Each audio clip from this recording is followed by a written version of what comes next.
Hey y'all. Y'all excuse me. This fool for work is texting me and everybody keep reading the side heifer. But anyway, if you're new here, welcome to my channel. I appreciate you dropping by. Hopefully you will decide to stay for a while and see what all is going on over here. But anyway, y'all excuse me. This is a fool. I'll tell y'all about it later on in the what did they post? Because I didn't think I was gonna have nothing to post until after I go back to work.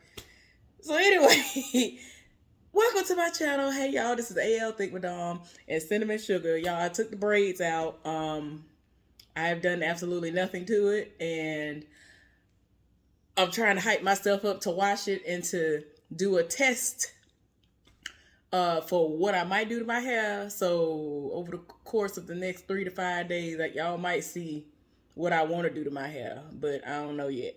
Anyway, let's go ahead and get into this recap review of Love and Marriage Huntsville. My bad, y'all. This is a fool. Y'all don't be understanding. This man literally had me scream just a minute ago. Okay, y'all. So the episode started out with Tisha, Kimmy, and Tiffany meeting up at this place where they're gonna go indoor rock climbing. Now, have y'all ever rock climbed before? That's an activity that I've tried before.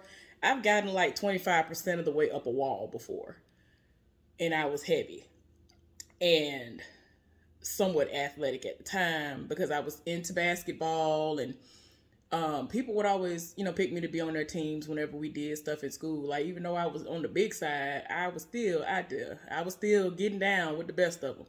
I could hold my own, but yeah, I'm not into heights and all that stuff myself. And we find out that Kimmy is afraid of heights. That's something that she and I definitely have in common. I've only flown once. And if it was not for the amazing flight attendants that were on the flights that I was on, I wouldn't have made it. I probably would have had a heart attack and died. Like, I'm so serious. Like, that's how fearful I am. My daddy to this day says he still ain't gonna never get on nothing. So, I mean, it is what it is. But anyway, yeah, they did this, and I think, like, it's a big place, and you can do, like, I guess what I'm gonna call difficulty levels. And they went to one, and it was still kind of high up considering. And I think Tiffany completed it.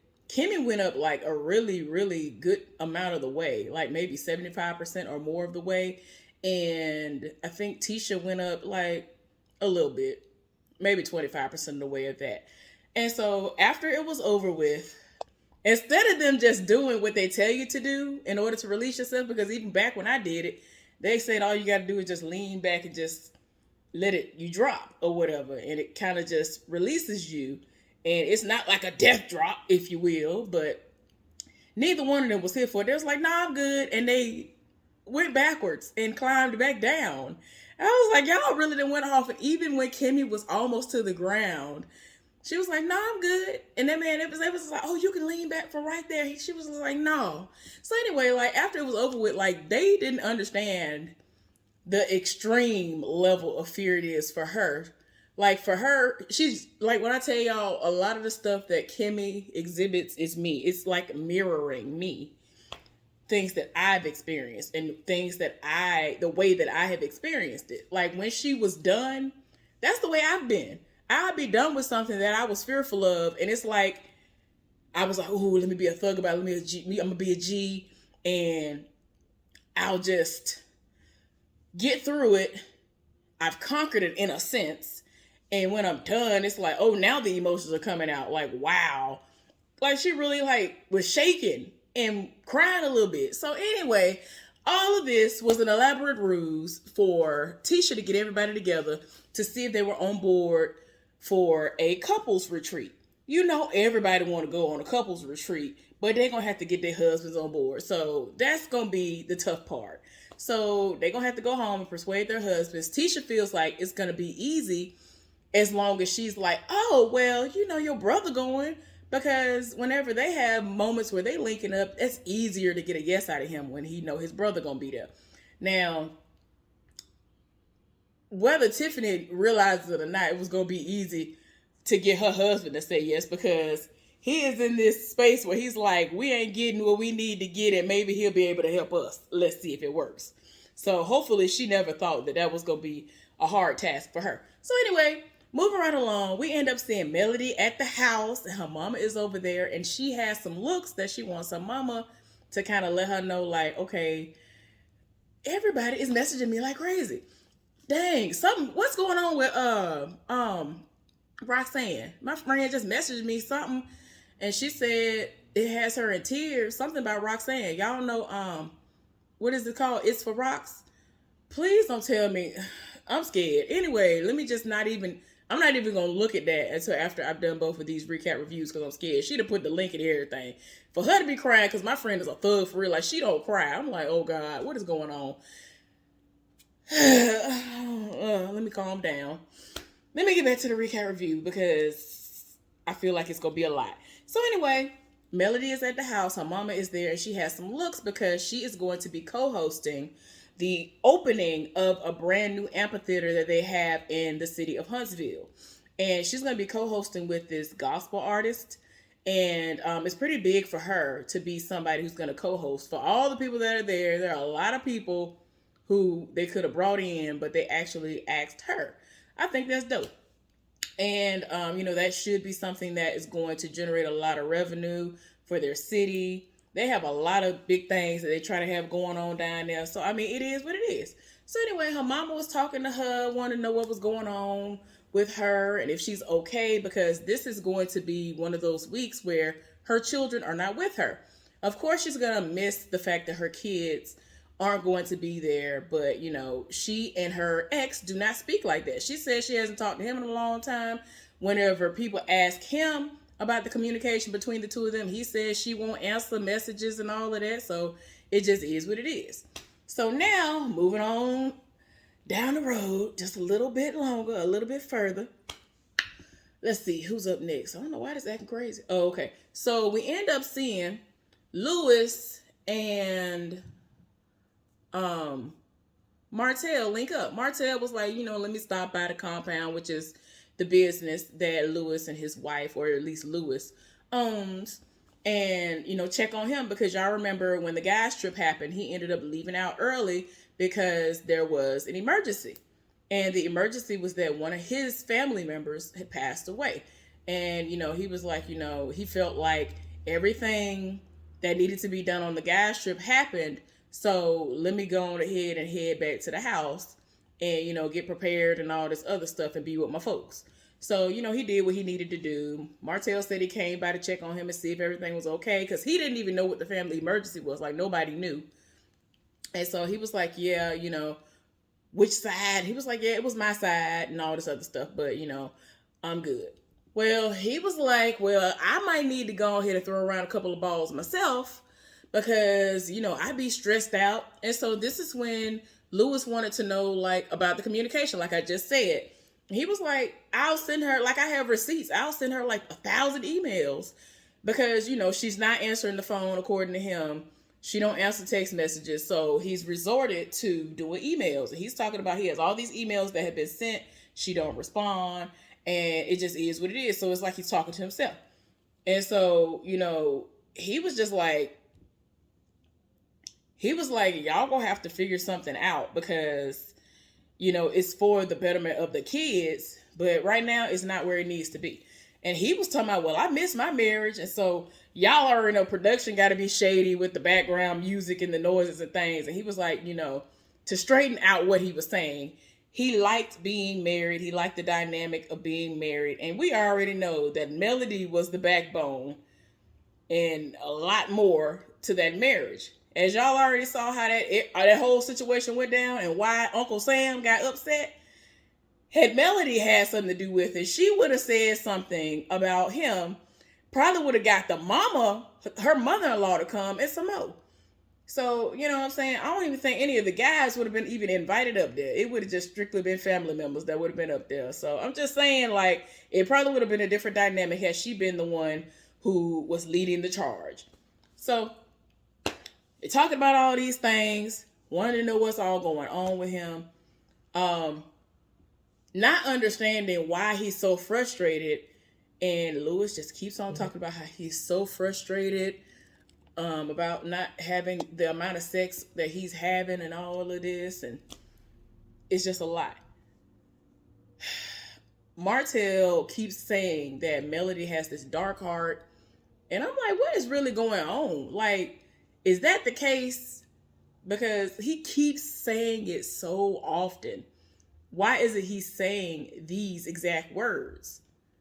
When she responds or when y'all are doing the exchange, the handoff of the kids, like, is she saying something in particular that's not being documented or what? Like, I'm trying to understand, how does she have a dark heart? Now, I understand the cameras are rolling, other things are happening, but y'all know it's kind of hard for Melody to be able to, like, turn off her facial expressions.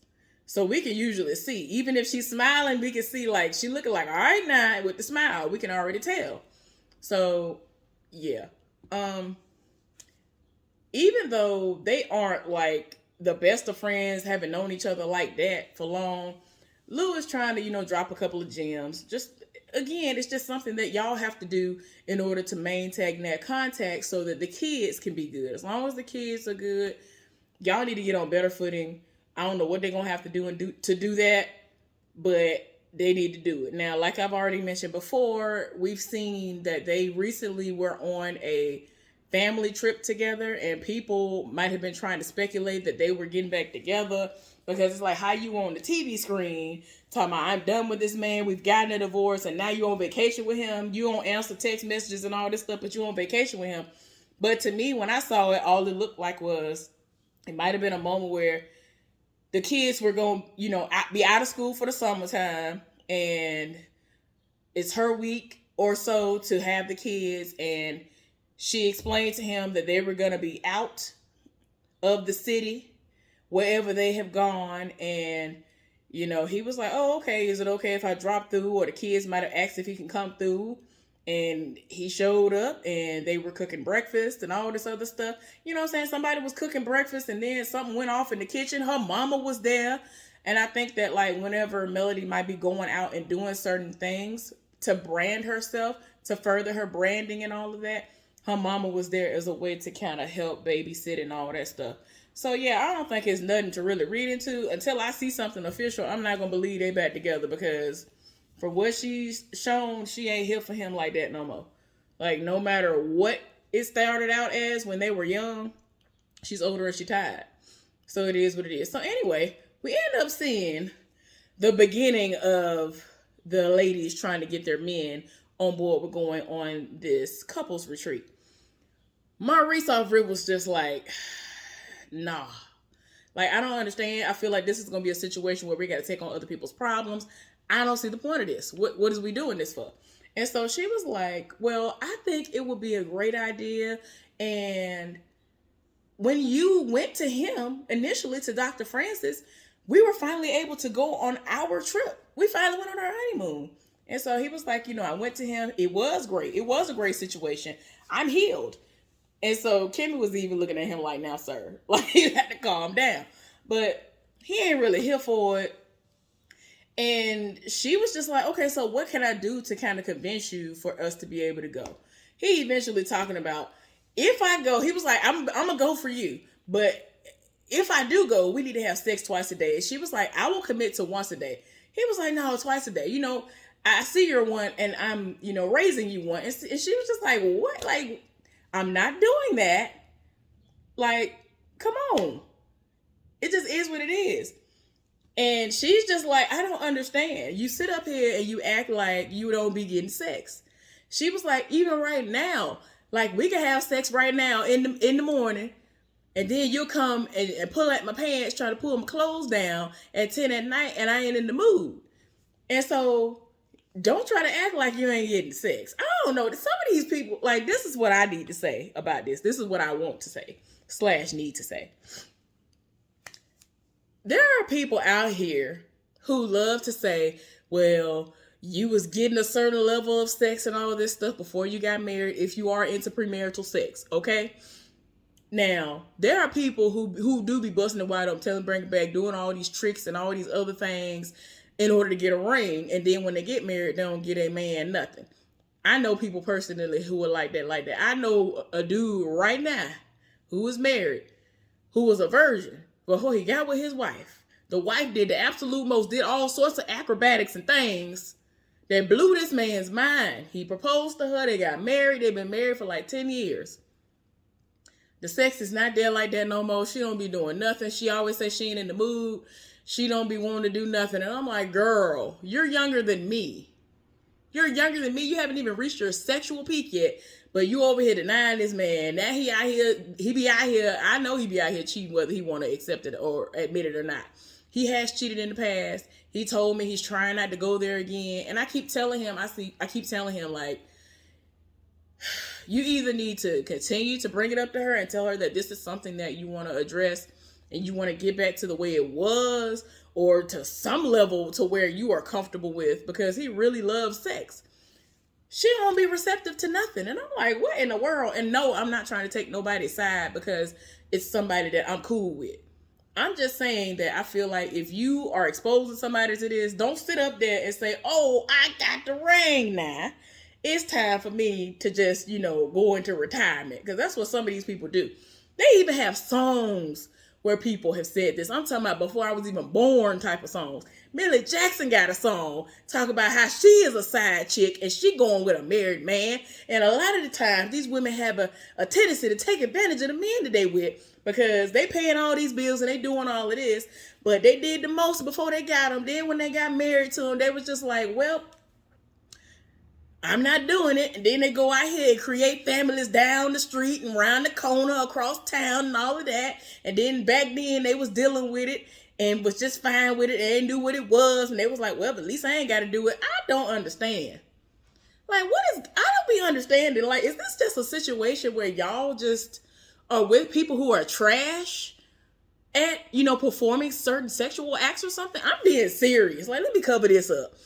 I'm being serious. Is that what is going on? Because I don't understand. I feel like if you are with somebody that's doing what they're supposed to do and doing it well, why is it that you got to deprive them and you got to do certain things on their birthday, on a certain holiday? They can count on one hand how many times certain things happen.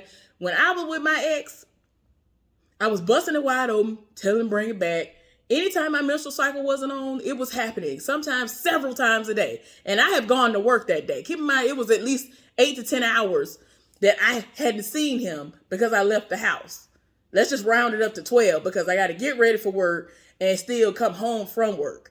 And he was at work. And on days he was off, oh yeah, as soon as I get home, the sun out, the most going down. And in my mind sometimes, because I'm so wore out, because I'm wore out for work. Let me make sure I clarify. Because people, it be trolls that be waiting in the comment section trying to try me. And I'm like, where you even come from? They be waiting on me to somehow slip up and say something that's going to incriminate myself. And it's like, why? Why would I need to lie about these things? Anyway, the sun is out. Done busted wide open, did the most. The sun that went down, that busted wide open, did the most. He knocked out in a coma. Like most of the time, this man will be knocked out in a coma that woke up. It's dark outside, and he like, where am I? What is going? Like he really has awakened. Like, what is going on? Where am I? What time is it? What day is it? And all of that, because it done been put on him that well. So it ain't that I ain't doing my job. It's the fact that some people out here, they just want to be with everybody doing the least, and I'm just like. With my situation, you couldn't even hardly handle me, but you want to sit up here and be out here cheating. Some people literally just say, I want to cheat. I want to be trash because somebody said, hey, how you doing? With my ex, not to be mean or none of that, because that's not my intention. Wasn't nobody checking for him. Him out of his own mouth said, wasn't nobody checking for him in school. He had a glow up type of situation once we got together and he was working out regularly. People started noticing the muscles and things that came in and all of that. And I used to tell him all the time, even before that happened, how handsome he was to me and how fine he was. Like I wasn't like, oh, you handsome devil. Like I wasn't saying it like in a way that it would have came off like I was a old woman or something like that with some young thing. I was boosting my man up. I was telling him what it was, which was the truth. I told him how fine he was to me. I would roll up. There was touching that was happening. Like it wasn't no, let me just throw this out here. Like it was me like setting it off, like showing him. I was showing him, not just speaking things to him. I would say stuff and my actions would be behind it. There are people who don't care. And the little bit of attention they'll get from somebody else, they will act as if they don't get attention at home and still gonna go out there and do what they want to do, whether they have money or not. I'm just saying, Exhibit A, side heifer and them. Man got a whole wife at the house. He got all kinds of I'm just like, you got a house with this heifer. You were supposed to have a home with this heifer, but you got her, the main side heifer, other side heifers that you're trying to recruit. You trying to have a roster when you got a whole wife at the house. Why? All I can do is speak on my experience as far as this has gone. No matter what you do, whether you have gotten married to a person or not, they're going to do what they want to do. A lot of people going to try to come at me and be like, well, you weren't married to him, so you shouldn't have been given husband and wife privileges when y'all were just boyfriend and girlfriend. I hear you. It is what it is. I did what I did. Plenty of these people, court people. My thing is I date with the intention of it leading to marriage. So I feel like you shouldn't sit up there and say, well, I can cook and do these things that this person likes. Like this person would appreciate the foods that I actually know how to make from scratch. And, certain things that I do for myself because they're not going to have to come out of pocket for it and whatever. I shouldn't have to wait until day one of me being married to say, all right, let me break out the pans now. Now I can share some of the food and things that I've been able to, cook. Been cooking since I was a child. Now you can see what it tastes like. You and your family. I ain't bringing nothing to the family functions after I get this good old ring on my finger, we walk down this aisle. It's like I hear y'all, but no. People gonna do what they want to do whether they married to you or not. It's just a matter of if you are willing to deal with it, continue to deal with the foolishness after it has happened, correct it, address it, all of that. And with this situation with Kimmy talking to Maurice, and his response was, this heifer said, I'm going to give you sex every single day. Once a day, I will give you sex. This man said, but 2 times though. Do you know how many people really don't be getting sex out here at all? How you going to say the sex is great, but you over here creating an issue when you're actually getting it? People don't be getting it at all, but you want to, y'all, I can't. I'm trying to tell you, there is no way to please most of these people. No matter what you're doing, you could be doing everything right and then some, and they still gonna try you. Exhibit A. I am Exhibit A through Z right here. Y'all do not understand. I'm the type of person that go above and beyond. I kill myself. I'm worried about your happiness. Forget me. Let me be over here in the gutter dying. As long as you all right, I don't care. That's how dumb I've been in relationships. I'm just saying. I ain't perfect. I ain't never gonna try to make it seem like I'm perfect.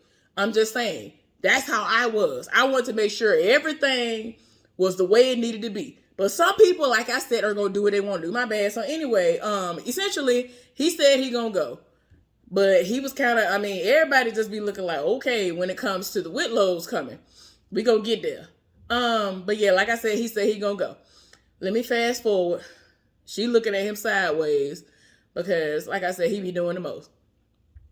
Well, we end up getting, the production knew what they was doing because the second couple, sorry, I can uncover it now. Instead of said all of what I needed to say. Y'all excuse me. So Tiffany and Lewis are getting ready, packing bags and things. She done told him, I'm going to have to leave early because I have a speaking engagement I have to go to. So he trying to figure out why her partner can't do it. And so she was like, well, they're going to be out of town. So she has some kind of speaking engagement, some women's empowerment or something like that. Some kind of women's conference or something that's going to be in Birmingham, Alabama. And so she was like, I'm going to have to leave early. So he was like, if we've done what we need to do, and it's time for you to leave, are we not going to leave together? We're coming together. Are we going to leave together? So she was like, oh, yeah, well, that works too. So it just is what it is. So she was just like, well, hopefully when we do go to this situation, Dr. Francis will be able to say, okay, look, you need to listen to her, and these are the things that need to be worked on, and maybe there is a little her that can come out of the situation. And so he was like, what did you say? This heifer still talking about a baby. And I'm like, girl, I don't know what you got going on. But in her mind, she like, look, we're going to have a good time. It is what it is. And like, she is not here for it. In her mind, she feel like she busting it wide open on the regular, and he don't feel like it's enough going on. And she was just like, I don't understand the rage room situation and all of that. I feel like a lot of stuff could have been discussed. while you over here confiding other people and telling them all these issues. We could have been working things out. I don't know. I don't know, the way she talked, things be going down, but in his mind, it ain't enough. So then we see Tisha over here packing stuff. Now, this is what blows me about her. He is under the impression that she's going to go on some weekend getaway. Well, she was like, oh, no, I'm packing. We're going to go somewhere. And so he was like, okay, what you talking about? This heifer talking about, oh, well, it's going to be like a little getaway, a little couples getaway. It's going to be me, you, Kimmy, and Maurice. And so he was like, oh, okay, cool. And she was like, oh, it's going to be one of your favorite places to get away. It's going to be somewhere in Tennessee, Nashville, Tennessee. And so he was like, oh, that's cool. Oh, well, I could get some business done up there. We can go to the mall. We can do that. She was like, no, we're not doing that. No, we're not doing that. No, we're not doing that. And so this heifer really got to sit up here and make it seem like she has created a random couples trip and not going to tell him that Dr. Francis is going to be there and that is an actual couples retreat. The fact you got to trick your husband into going, girl, be done. When you going to get the divorce, though? Like, are you going to ever be smart enough to go ahead and get a divorce? You put in enough time. You have to put in at least 10 years. I know for a fact in the state of Alabama. For you to get, all the benefits and all of that once you get divorced and all of that to, like, if you don't never remarry or whatever, I think like if he was to like get hurt or something on the job and never to be able to retire. Whenever, like if he was to retire right now and y'all got divorced, you'll be able to get half of that Social Security and things off rip. Just saying. Y'all have all these assets. You can get good money off of that. Like, I'm trying to understand, is she worried about the financial aspect of it or what? Like, what is it? Aren't you tired of being embarrassed by him? Anyway, yeah, she got to trick him into going. And I'm like, girl, bye. I'm not finna sit up here and try to trick nobody into going to nothing. If you got to do all of this in order to get this man to go and do stuff that he needs to do, y'all don't need to be together. So anyway, Melody is at the function getting ready, and her mama came to support. She had other people, I think, that does the branding, and her branding manager or regular manager, whatever is there. Everybody's supporting her, and she's very happy about this experience. So now they're showing everybody arriving, and Martell did not tell her that he was gonna show up with the kids. So everybody but I think they call her Sugar Mama came. Sugar Mama is a whole vibe. Anyway, ended up bringing all of them but her. She's with her grandmama. And she co-hosted, and I was confused because I was like, I think it was some kind of like gospel Sunday is what they called it. And the guy who was hosting with her is a gospel artist, and what she had on confused me because when she showed it to her mama, I guess the way I saw it, I didn't see that bottom part was sheer and had all of this out. No. What y'all think about the outfit she had on? I was like, girl, then it was all the way up her thigh, like this right here. Look. This right here, I didn't even know that this did all of this until I put it on literally today. So they go all the way up her thigh on one side, and she got all of this. I was like, ma'am, what is going on? But anyway, after she was done with the first part of what she was going to do, she went to wherever her, I guess, dressing room was, and Martell came back there with the kids. Of course, she was happy to see the kids and then wanted to know where Sugar Mama was. So her mama ended up taking the kids off to one of the little rooms where they had refreshments and stuff in to get them some water and fruit and all that stuff. They were talking, and it became very awkward at moments. At certain times, it was very awkward, but it is what it is. And so he was like, I just came to support. The kids really wanted to be there. And I was like, okay. But yeah, he came and he was like, I just wanted to support. I knew it wasn't your week, but the kids wanted to come and all of that. He was just like, it was just crazy that today of all days, it had to be the hottest day that this was going to happen. But yeah, production, I'm just like, why did y'all do this? They going to sit up here and show like random moments throughout the seasons where they were together in a relationship, whether she was pregnant or not, showing how they worked together. And he was just like, I'm always going to support you, whatever. I'm like, child, y'all could have left that out. But anyway, that was the episode. There is way more foolishness left to come for the season. Thank y'all very much for tuning in to this recap review for Love and Marriage Huntsville. I will be back very shortly with the Love and Marriage DC recap review. Let me get on that And then I'm gonna have one more thing, and then I should be done for the day. Bye, y'all.